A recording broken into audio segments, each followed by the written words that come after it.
倒下來不怎麼好睇。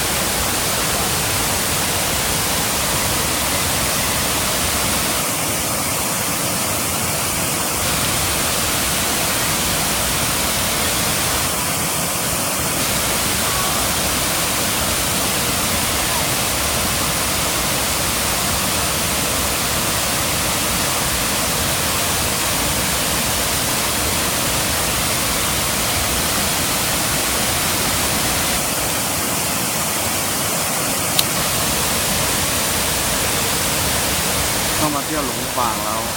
ไม่ได้มาน้ำตกหาดกวางสีก็น่าเสียดายมากเลยครับสุดยอด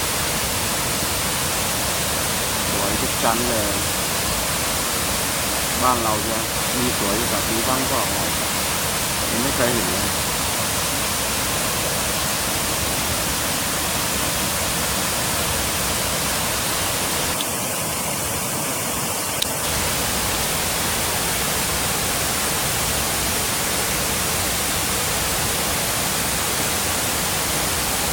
อุดร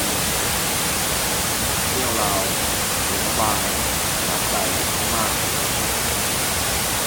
สุดยอดฝากถึงคิดถึงเพื่อนๆทุกคนใน YouTube นะครับที่ติดตามก็บอกว่าลาวยังน่าเที่ยวอยู่นะถ้าเรารู้จักเที่ยวก็น้ำตกหาดกวางสีสวยมากเก็บแต่ภาพบรรยากาศไปให้เยอะๆเลยเพราะว่าไหนๆมาแล้วต้องลุยถึงจ้า